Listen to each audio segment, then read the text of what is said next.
ce qui peut attrister Dieu, c'est de s'asseoir, c'est de regarder et de dire: j'ai tout fait pour qu'il rentre dans sa destinée. J'ai tout fait pour qu'elle rentre dans sa destinée. Mais Dieu est même très excité pour ce qu'il a pour ta vie, le plan qu'il a pour ta vie, que toi-même. Parce que ne regarde pas, ne soyez pas fixés sur les difficultés. Ne soyez pas fixés sur les défis. Les défis, il y en aura. De toutes sortes, il y en aura. Et l'ennemi ne fera que multiplier tout cela. Et je vais te dire une chose.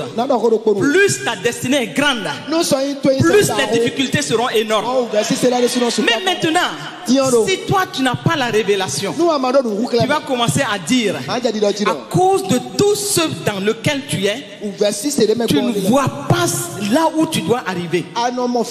Et c'est normal. L'ennemi va brouiller tout ça. Et les difficultés peuvent être tellement énormes que tu ne peux pas avoir des yeux prophétiques pour voir au-delà des difficultés. Et tu ne verras que ce qui se passe aujourd'hui. Et à cause de cela, tu peux même lâcher. Alors que c'est ça. Écoute, c'est ce que l'ennemi cherche. Parce que chacun de nous a une étoile. Quand tu prends l'histoire de Jésus, les mages, comment ça s'est passé pour qu'ils retrouvent là où Jésus était? C'est en suivant ce qui se passait par rapport à son étoile, jusqu'à aller trouver là où il était. C'est une révélation que tu as ton étoile. J'ai mon étoile. Mais l'ennemi va toujours tout faire pour brouiller ton étoile, pour assombrir ton étoile. Mais maintenant, ce que Dieu veut, c'est la révélation à ton niveau. Et que tu comprennes une chose. Plus ça devient difficile, plus quelque chose de bon est derrière ça. Et écoute-moi, les difficultés par lesquelles tu peux passer, Dieu veut que tu enfantes ses desseins à travers ces difficultés. Quel que soit l'amour que j'ai pour toi. Récemment, il y a une des filles de nos filles à la maison qui s'est mariée et puis bon, elle accouchait. Elle a appelé. On était en réunion à l'église. Elle a appelé, elle a dit: maman, il faut que tu viennes. Maman, il faut que tu viennes. J'étais embêté. J'étais embêté parce que je me demandais ce qui se passait. Et papa qui me regarde, qui me dit: il faut aller. Certainement, elle a besoin que tu pries pour elle. Je suis parti. Elle m'attrape là. Elle tire mon habit. Maman, ça ne va pas. Maman, ça ne va pas. Est-ce que ça ira? J'ai dit, même si je t'aime comment, je ne peux pas prendre cette douleur. Tu dois passer par là pour enfanter ce qui doit sortir. Et plus la douleur s'augmente, plus les défis s'augmentent, ça veut dire que l'accouchement est proche. Elle a pleuré. Et en temps, je l'ai laissé. J'ai dit: dans tous les cas, je ne peux rien pour toi. Je ne peux rien. Je n'ai même pas la capacité. Donc tu dois porter cette difficulté. Tu dois en souffrir. Et ça a un bon sens pour le Seigneur. Et le Seigneur nous regarde quand nous passons par des difficultés.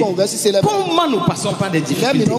C'est là où il veut de nous la louange sacrificielle.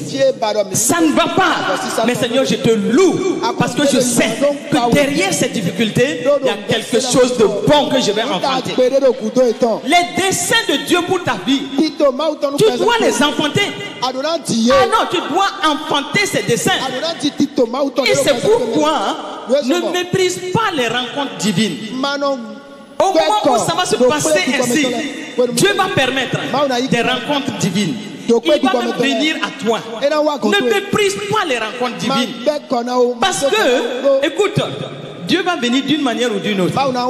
Et il faut le reconnaître. Il faut reconnaître que dans ce qui se passe ici, Dieu est là. Mais si tu n'en as pas la révélation, tu deviens fade. Tu deviens fade. Et plus la personne te parle même, ça peut commencer même à t'irriter. Et tu vas commencer à te dire, écoute, moi aussi j'ai tel argument. Si tu n'es pas sensible à la voix de Dieu, à la façon dont Dieu vient à toi pour une rencontre divine, je ne dis pas une visitation divine. La visitation te bénit tout de suite. Et puis c'est fini. Mais la rencontre divine, quand tu en sors, tu es transformé. Et ton cœur est restauré. Et en ce moment, tu es prêt à affronter, quelles que soient les choses, tu es prêt à affronter ce qu'il y a devant. Tout en sachant une chose, ton Dieu là, c'est parce qu'il t'aime. Et il a une destinée pour toi. Et il sait que ce qu'il a prévu pour toi, lui ayant déjà parlé sur ta vie, il ne se repent pas de ses dons et de ses appels. Donc il va venir te rencontrer sous une forme ou une autre, d'une manière ou d'une autre. Il veut que tu sois sensible au moment où il te rencontre. Qu'est-ce qu'il est en train de te dire? Et au moment où il sera en train de te parler, quelque chose va commencer à se passer dans ton cœur. Si tu acceptes cela, tu en sors totalement restauré. Et il faut souvent qu'on soit restauré pour accomplir parfaitement notre destinée. Et c'est pourquoi tout le mois d'octobre, mercredi, dimanche, chaque mercredi, chaque dimanche, c'était des enseignements sur la destinée. Peut-être certains ont suivi un des mercredis où j'ai donné l'enseignement Gagnons le combat de notre destinée. Parce que tu rentres dans un combat. Dieu a parlé. Écoute, quand tu prends, tu vas dans Ésaïe 46 au verset 10, Dieu dit quoi? J'annonce dès le commencement ce qui doit arriver et longtemps d'avance ce qui n'est pas encore accompli. Lui il annonce depuis. Et si tu reprends le passage que j'ai lu de David, David dit dans le psaume 139 au verset 16, quand je n'étais qu'une masse informe, tes yeux me voyaient dans le ventre de ma mère bien entendu. Et si sur ton livre étaient tous inscrits les jours qui m'étaient destinés avant qu'aucun d'eux n'existât. Ça veut dire, lui il savait tout. Et Ésaïe 46 verset 10 dit, il annonce dès le commencement ce qui doit arriver et longtemps d'avance ce qui n'est pas encore accompli. Et il dit, je dis, mes arrêts subsisteront. Tu n'as pas compris. Ce qu'il a dit là, ça va subsister. Qu'importe ce que l'ennemi va faire, qu'importe ce que le malin va faire, qu'importe les circonstances, parce que lui, Dieu a parlé, rien ne va arrêter cela. Et il dit, et j'exécuterai toute ma volonté. Sauf si Dieu n'a pas parlé. Dieu ayant déjà parlé, ça va s'accomplir. Écoute-moi, ma fille. Dieu me dit de te dire, tu t'es posé des questions, tu as suivi les enseignements. Toi-même, il y avait des moments où tu t'es levé et dit Amen, Alléluia.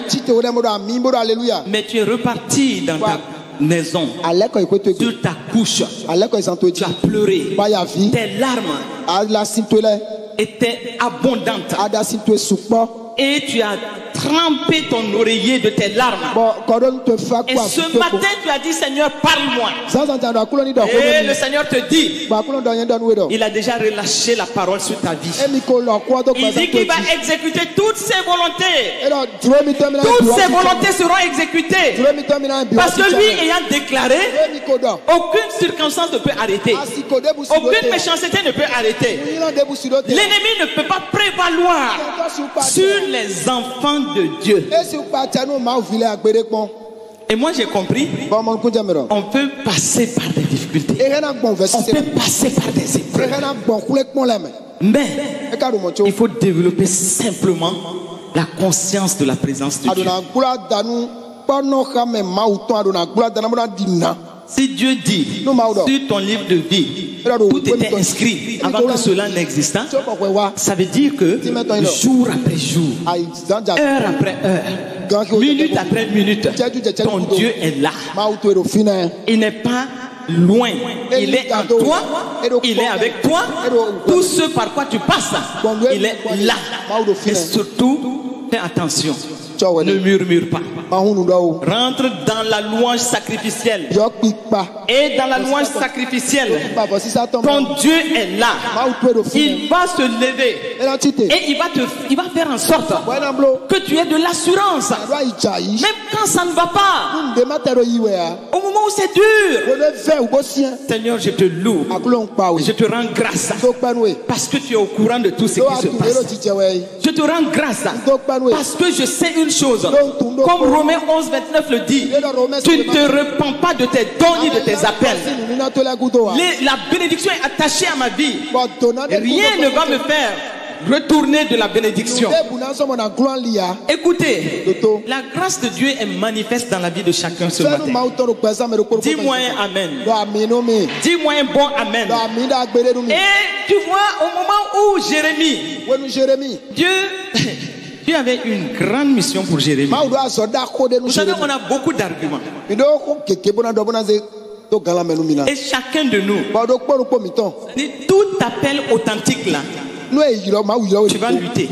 Et il y aura des étapes où tu vas dire au Seigneur, est-ce bien toi? Est-ce que tu es toujours là? Il y aura des moments où tu vas dire ça. Mais si Dieu t'a établi, si Dieu a déjà relâché la parole, si Dieu a déjà fait ce qu'il y a à faire, lui il a déjà tout accompli. Il attend ta réponse maintenant. Il attend ta réponse. Et c'est pourquoi il dit à Jérémie, et comme il savait tous les arguments que Jérémie allait avoir, il dit, hey mon gars, attends là. Dans Jérémie 1 au verset 5, il dit que avant que je t'eusse formé dans le ventre de ta mère, je te connaissais. Et avant que tu fusses sorti de son sein, je t'avais consacré. En fait, c'était déjà fait. La dimension de ton ministère est très élevée.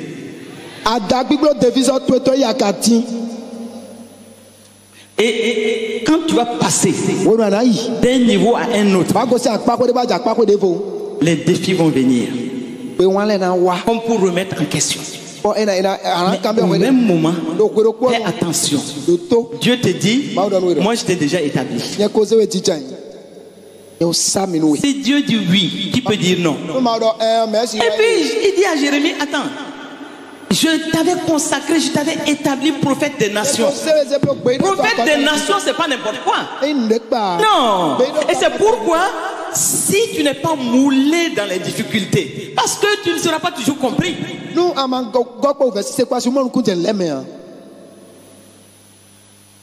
y a des choses que tu vas, il y aura des choses que tu vas dire. Les gens vont te prendre pour un fou. Les gens vont dire, hey, prophète. Ou encore, ils ne vont pas dire devant toi. Ils vont dire c'est trop beau. C'est bon. Mon frère, c'est bon, avançons. Isaïe a dit la Vierge enfantera. La Vierge enfantera. Écoutez, la parole était là. Mais jusqu'à sa mort, est-ce que ça s'est accompli? C'est après. Mais est-ce que les difficultés que Isaïe avait, est-ce que ça a annulé la parole? Non. La parole était là. La parole sur ta vie est toujours là.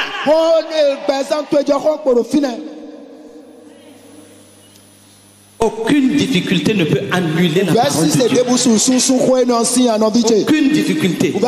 Aucune difficulté.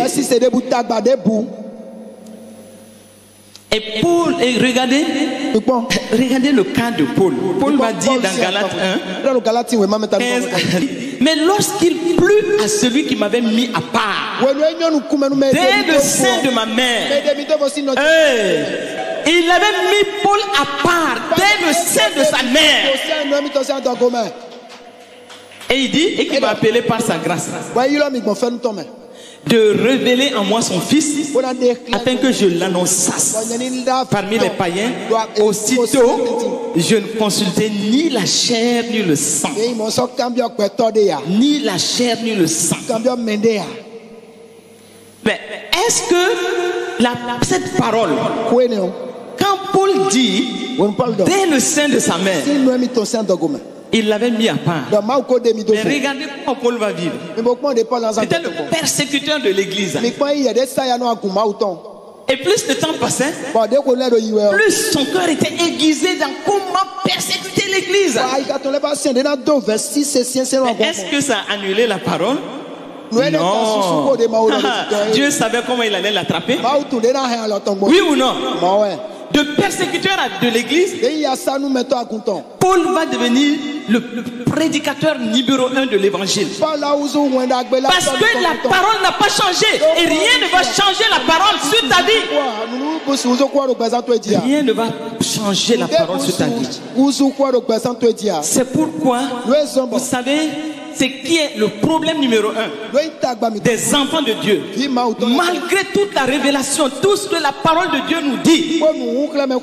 Et Paul nous dit dans Éphésiens 2 au verset 10, il dit, nous sommes son ouvrage ayant été créé en Jésus-Christ pour de bonnes œuvres que Dieu a préparées d'avance afin que nous puissions les pratiquer. Tu es son ouvrage. La parole de Dieu ne ment pas. La parole de Dieu est réelle pour ta vie. Et c'est pourquoi tu dois manifester, enfanter ce que Dieu a mis en toi. Les nations attendent que tu puisses venir les bénir. La création attend que tu puisses être une bénédiction. Mais toi, tu es en train de crier comme Jacob. Et nous devons sortir de nos luttes intérieures. Il faut croire la parole. Il faut accepter la parole. Il faut marcher avec la parole. Marcher avec la conviction que le Saint-Esprit te donne. Quel que soit ce qui se passe autour de toi, il faut arrêter les luttes intérieures. Il faut arrêter ces luttes intérieures et accepter, s'agripper à la parole et dire, Seigneur, advienne que pourra. Moi, je m'abandonne entre tes mains. Et maintenant, tu fais ce que tu veux. Tu fais ce que tu veux. Si pour une fois, Kenneth Hagin a dit dans un de ses livres, et j'aime beaucoup Kenneth Hagin, parce qu'il aime défier Dieu. Oui. On l'a condamné. Les médecins ont dit, il ne lui reste que des jours pour vivre. Parce qu'il était malade. Et on dit, il n'y a rien à faire. Les jours sont comptés. Il prend la parole et il dit, Christ a porté nos maladies. Il s'est chargé de nous. Il a porté nos infirmités. Il s'est chargé de nos maladies. Et par ses meurtrissures, nous sommes guéris. J'ai dit, il dit, soit c'est Dieu qui ment, ou la parole ne marche pas.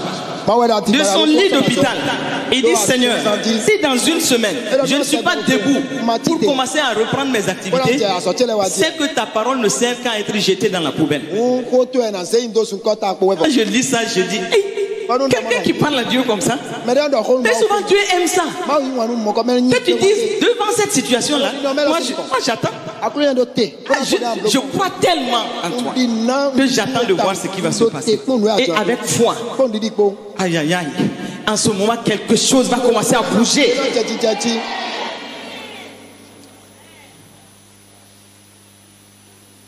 Comment ça se fait que toi, quand tu n'étais pas dans la foi, tu luttais et tu te posais des questions. Aujourd'hui que tu es enfant de Dieu, tu es une nouvelle création, tu continues de lutter. Et Jacob a eu la même situation. Au torrent de Jabbok, Dieu va le rencontrer. Son nom va changer. Il dit, l'ange dit à Jacob, tu ne vas plus t'appeler Jacob, tu vas t'appeler Israël. Voici un glorieux nom. Ton nom ne sera plus Jacob dans Genèse 32, 28. Mais tu seras appelé Israël car tu as lutté avec Dieu et avec les hommes et tu as été vainqueur.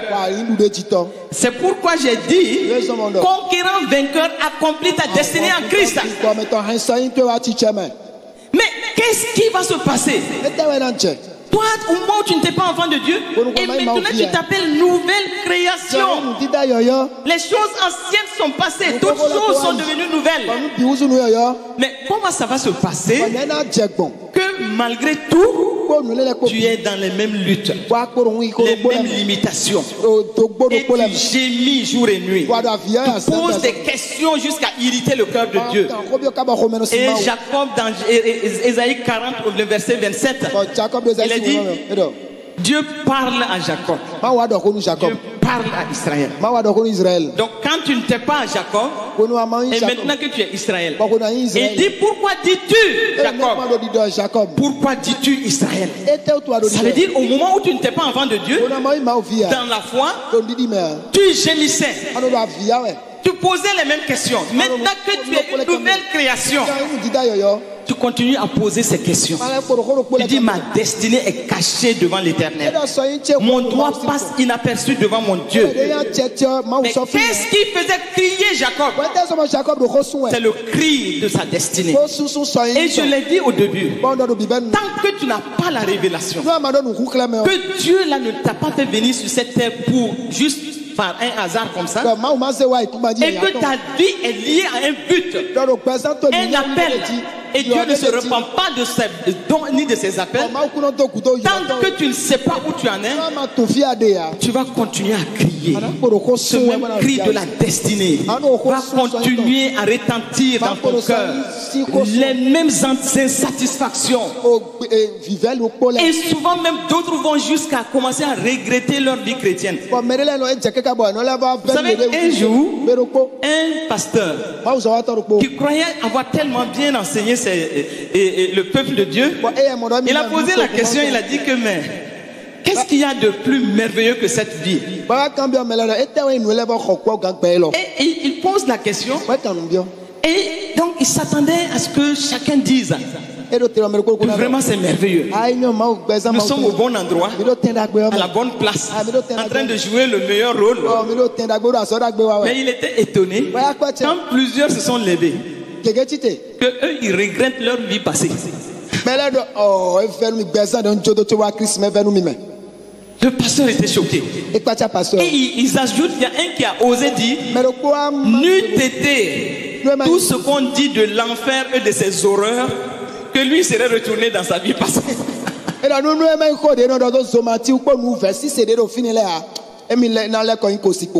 Parce qu'il ne savait pas qui il était. C'est-à-dire notre identité en Christ. Et plusieurs ne savent pas qui ils sont en Christ. Plusieurs ne savent pas en tant que nouvelle création. Les bénédictions liées à notre statut d'enfant de Dieu sont une réalité. Et Dieu attend qu'on soit édifié par rapport à ce qu'il a prévu pour nous. Et tu dois savoir où tu te trouves. Et à quel niveau tu es? Qu'est-ce que Dieu attend de toi? Et vous savez, souvent, on sait bien jouer avec Dieu. Moi, je me rappelle, quand je devais tout arrêter pour être dans le ministère à plein temps. Je l'ai expliqué dans l'autre message récemment. J'étais convaincu que je devais tout arrêter. Mais quand le temps est arrivé, j'ai dit, Seigneur, c'est vrai, tu m'avais dit qu'après l'étape du Niger, là, je dois tout arrêter pour me consacrer dans le ministère. J'ai dit, mais Seigneur, si cette parole est vraie, si cette parole est vraie, alors que c'est vrai, j'ai dit, moi, il y a des interviews qu'on a présentées, on a fait circuler des trucs. Moi, je vais passer les interviews pour un poste au niveau régional.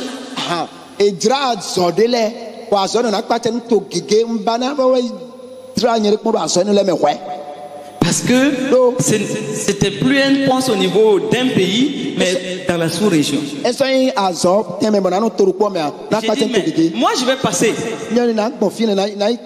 les interviews. Et si vraiment tu veux que j'arrête, tu fais que j'échoue.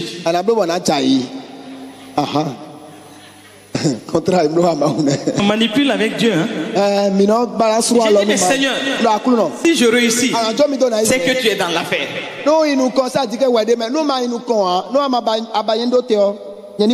Et je n'ai pas étudié particulièrement. Je vais passer ces interviews. Et j'étais convaincu que je vais peut-être échouer pour me faire une bonne conscience. Mais à ma grande surprise, sur toutes les candidatures, des gens qui avaient des diplômes plus que moi, c'est moi qu'on a retenu. Au fond de moi, je savais que j'étais en train de m'amuser avec Dieu. Mais j'ai dit, Seigneur, j'ai étouffé ma conscience. Et j'ai dit, Seieur, si tu as permis que je réussisse, c'est que tu es dans l'affaire.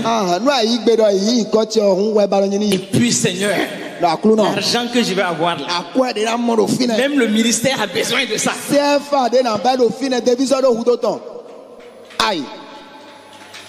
C'est vraiment aïe, hein?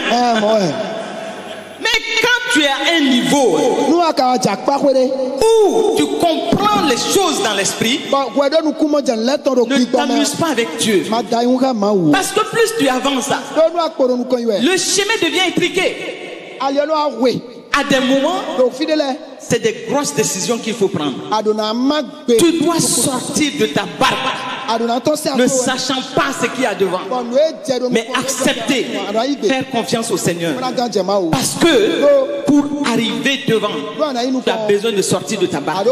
Ça semble être une insécurité, mais Dieu a besoin de ça. Tu es peut-être dans une situation de précarité et tu te dis, comment je vais faire devant?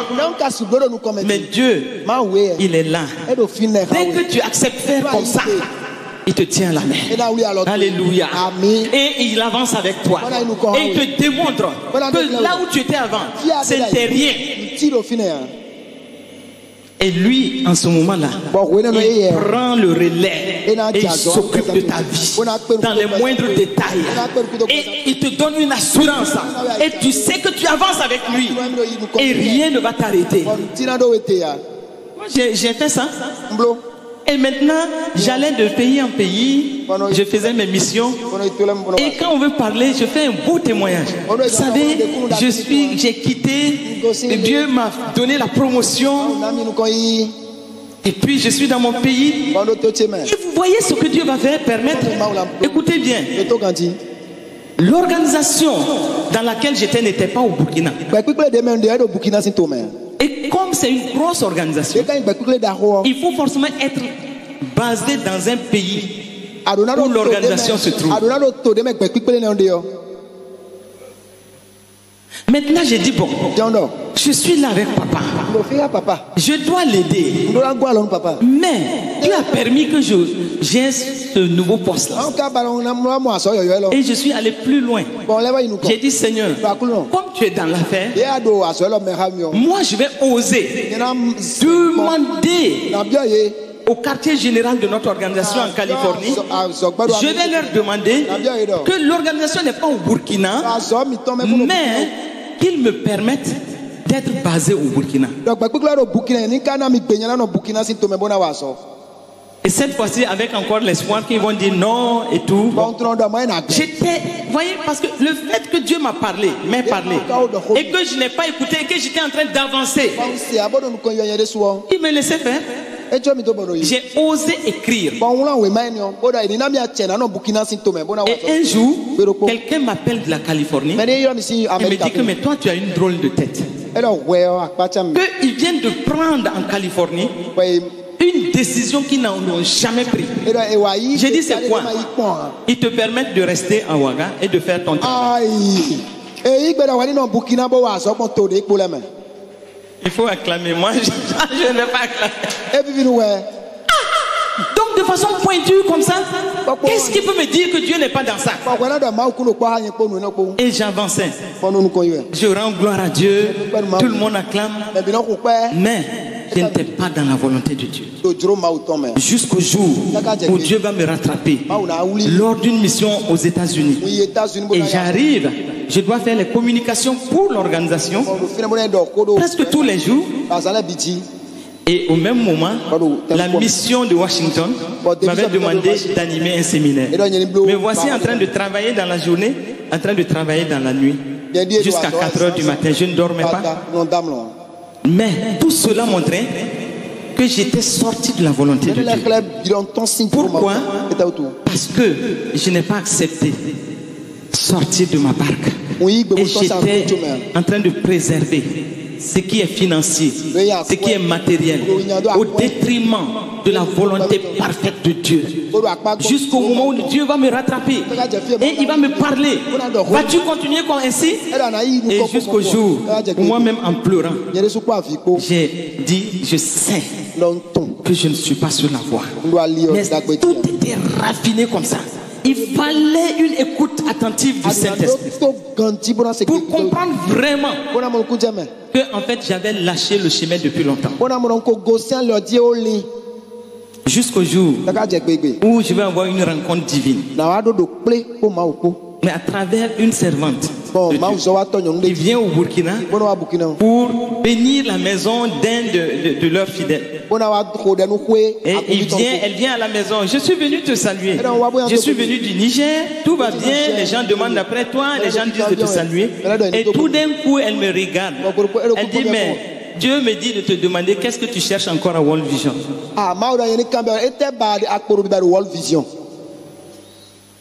J'ai commencé à l'écouter, mais avec une irritation au fond de moi. J'ai dit, mais elle là, elle vient d'où? Et elle avait l'air sec comme ça. Elle me parle. Elle vient d'où pour me parler ainsi? Et j'ai voulu donner des justificatifs. Le Seigneur m'a arrêté, il m'a dit, écoute-la jusqu'au bout. Et il me dit, pourquoi tu louvoies? Pourquoi tu louvoies? Pourquoi tu es en train de discuter avec ma volonté?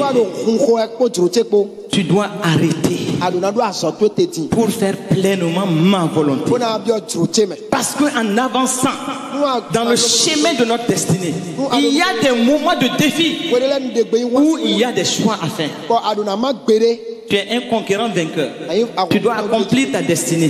Qu'est-ce que tu fais avec le sacrifice? Il y a des moments où tu vas regarder. Tu sais que ici là, c'est un sacrifice qu'il faut. Qu'est-ce que tu fais? Qu'est-ce que tu fais? Est-ce que tu es un conquérant vainqueur? Est-ce que tu lâches facilement?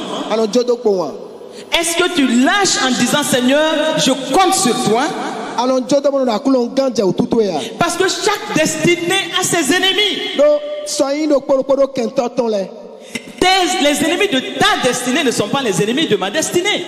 Selon là où le Seigneur t'a placé, les circonstances dans lesquelles il t'a placé, les ennemis de façon particulière vont se lever contre toi. Mais est-ce que tu comprends les voies de Dieu? C'est pourquoi David a dit dans le psaume 31, il dit, mes destinées sont dans ta main, Seigneur. Délivre-moi de mes ennemis et de mes persécuteurs. Les ennemis peuvent être de tout ordre, mais il faut avoir le discernement pour les reconnaître. Au moment où tu crois que la vision est liée, la vision ne fonctionne plus, tes rêves ne fonctionnent plus, tu regardes les choses, tu dis tout semble fini.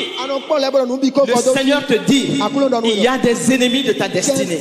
Il faut avoir le discernement pour savoir que dans ta voie, dans ton couloir, de façon unique, parce que je l'ai dit au début, tu es unique, tu es spécial, irremplaçable, mais précieux aux yeux de Dieu, précieux aux yeux de Dieu. Et le Seigneur t'a fait de façon unique, avec un but unique pour ta vie, une fonction unique, même une onction unique. Oui. Mais sur ce couloir unique, tu vas rencontrer des ennemis uniques aussi.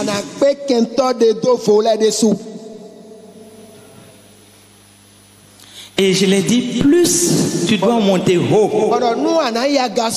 plus les difficultés vont être là. Les difficultés vont être là. Pourtant, dans Jérémie 29 au verset 11, Dieu te dit à toi, et Dieu me dit, je connais les projets que j'ai formés sur toi. Et il dit l'Éternel. Et ce matin, Dieu te dit, moi Dieu, je sais les projets que j'ai formés sur toi.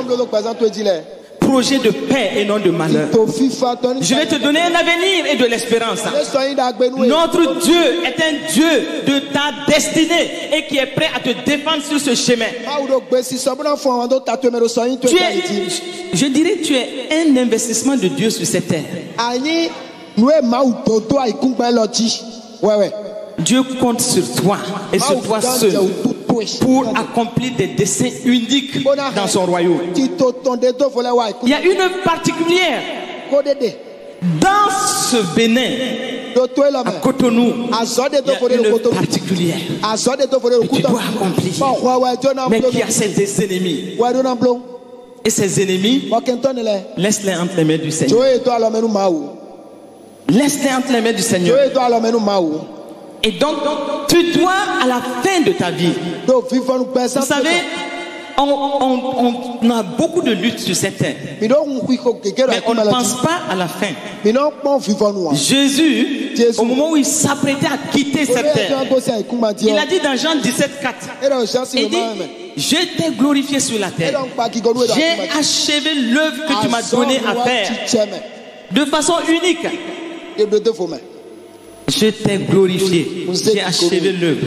Et Paul va dire plus tard, j'ai combattu le bon combat, j'ai achevé la course et j'ai gardé la foi. Et il parle de la couronne qui lui est réservée. Est-ce que chacun de nous, au moment où nous grandissons, au moment où nous sommes dans notre couloir unique, au moment où Dieu nous regarde, où en sommes-nous? Tu es un conquérant vainqueur. Quand tu regardes dans le livre, dans l'évangile selon Marc, tu vas voir la condition de ce fou. C'est-à-dire il n'y a rien à tirer de ce fou. Quand tu le regardes, selon ce que la parole de Dieu dit, tu vas dire qu'il n'y a rien à tirer. Mais il faut voir la suite. Il fallait le Dieu de la délivrance, le Dieu de la destinée, pour délivrer ce fou et pour qu'il puisse être un évangéliste. Sur 10 villes, la décapole c'est 10 villes. Alléluia. Est-ce que je parle à quelqu'un? Mais il fallait qu'il soit délivré de ces chaînes, de ces forteresses. Et il y a des forteresses dans ta vie. Il faut que tu sois délivré. Et c'est pourquoi à la fin nous allons prier. Il faut que tu sois délivré de ces forteresses pour faire ce que tu dois faire pour le Seigneur. Le fou de Gadara a été libéré de ses forteresses, libéré de ses chaînes. Et il devait être celui qui allait annoncer. Jésus lui a dit non, va et dis à tes frères ce que j'ai fait pour toi. Et il a dit qu'il partait, la décapole, c'est 10 villes réunies. Il fallait que ce soit lui. Mais le Dieu de la destinée l'a délivré pour qu'il puisse faire ce qu'il devait faire. Tu as besoin d'une restauration ce matin. Tu as besoin d'une restauration ce matin. Et quand je parle du fou de Gadara, vous savez, je pense toujours à notre anneau qui était lié. Dans Marc 11, l'anneau était lié. Et Dieu est en train de nous dire, si lui peut s'occuper de la destinée d'un anneau, oh, à combien plus forte raison toi? À combien plus forte raison toi?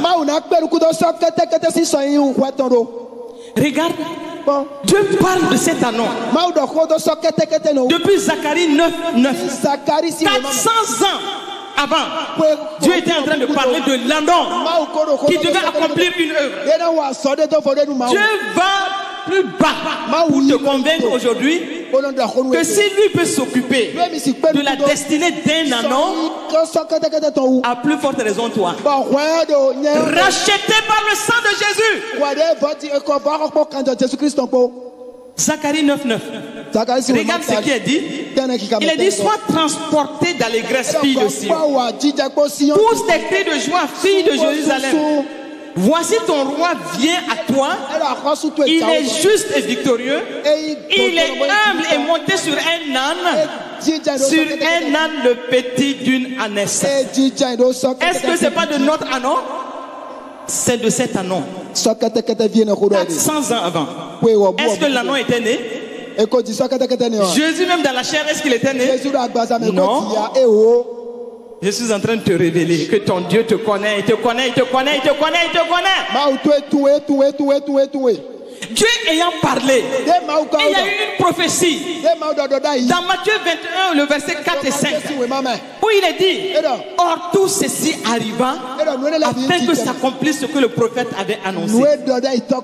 Il dit, dites à la fille de Sion, voici ton roi qui vient à toi, plein de douceur, et monté sur un âne, le petit d'une ânesse. Si Dieu peut s'occuper, nous avons parlé du fou de Gadara qui a été libéré pour accomplir des choses pour le royaume. Dieu va plus bas pour te dire, si tu n'es pas convaincu, lui te dit aujourd'hui que si lui peut s'occuper d'un ânon, et toi qui l'as racheté par le sang de Jésus, tu as une œuvre à accomplir. Tu as une œuvre à accomplir. Et Dieu t'appelle le conquérant vainqueur. Et tu dois accomplir ta destinée. Mais regardez, cet anon-là, la parole de Dieu nous dit, dans Marc 11, là, qu'il était attaché entre deux contrées. Quand nous prenons le sens de chaque mot, Bethphagée, c'est le fruit qui n'est pas mûr, qui n'a pas encore été récolté. Dieu parle de des choses que cet anon doit faire, mais il n'y est pas. Et Béthanie, c'est un fruit mûr et déjà récolté. Donc cet anon-là, il était entre son passé et son futur. Un futur non encore accompli, mais avec une vie liée, des rêves liés, une vision liée. Ce qu'il a au fond de... je crois que cet anon-là, il devait savoir qu'il y a quelque chose. Comme toi aujourd'hui, tu sais qu'il y a quelque chose de fort, des choses insondables, des choses terribles qui doivent se passer entre tes mains. Mais les choses sont liées. Une vision qui est liée, un rêve qui ne s'accomplit pas, des choses que tu dois faire. Et l'ennemi a mis des ordures dessus. Mais je suis là ce matin pour te dire que dès lors que nous parlons de ces choses, le Seigneur est en train de briser déjà des forteresses. Le Seigneur est en train de briser déjà des choses afin que tu sois libéré et que tu puisses aller pour accomplir ce qu'il a décidé depuis le ciel. Parce que la destinée, ce n'est pas la volonté d'un homme. C'est dans le conseil de sa propre volonté.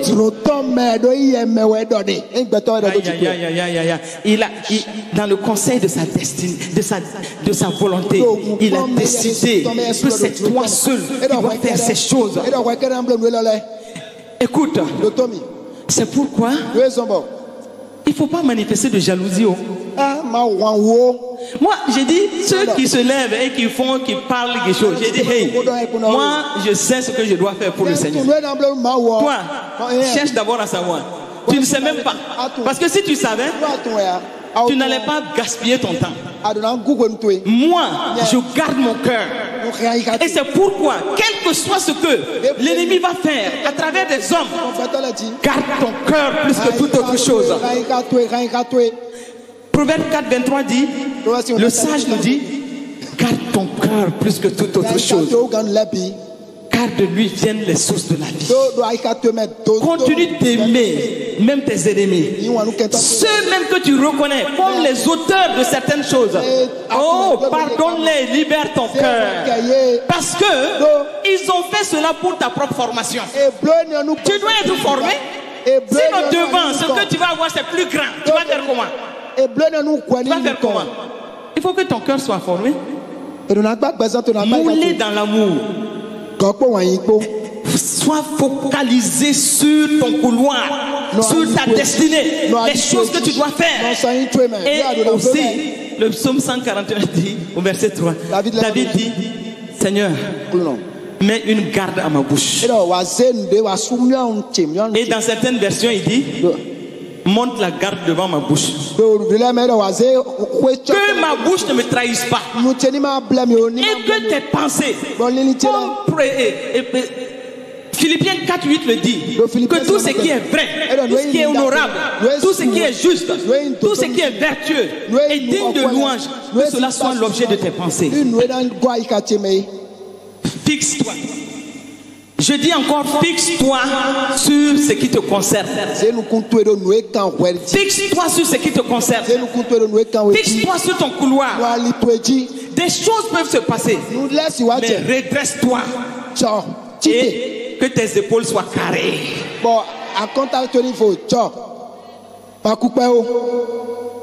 Je proclame que, écoute, tu dis à ton voisin, alors que tu en as encore l'occasion, salue-moi. Sinon, bientôt, très bientôt, tu chercheras même à me joindre, tu ne pourras pas. Un jour, dis à ton voisin un jour, tu vas me regarder et tu vas dire, tiens, c'est toi comme ça. Wow. Hey. Et tu vas dire, mon Dieu savait ce qu'il faisait. Il savait ce qu'il faisait. Il a dit, il ne m'abandonnera pas, il ne me fera pas de défaut. Qu'est-ce que soit ce que l'ennemi va manigancer, je sais une chose, je rentre dans ma destinée. Je suis un conquérant vainqueur. Je suis une conquérante vainqueur. Et tu marches la tête haute. Et quand tu te lèves, regarde-toi et dis, je suis un conquérant vainqueur. Rien ne peut m'arrêter. Aucune difficulté. Écoute, Dieu dit, un jour pour lui c'est comme 1000 ans. Souvent on est là en train de dire, ah Seigneur, si je dois faire ceci, et puis tu vois le temps passe. Le Seigneur dit, c'est moi qui contrôle les circonstances et le temps. Dis à quelqu'un derrière toi, hey, comme tu en as l'occasion, fais-moi une photo, hein. Sinon, après tu vas dire, tiens, c'est toi comme ça. Et puis tu vas faire, j'ai l'honneur pour aller me saluer.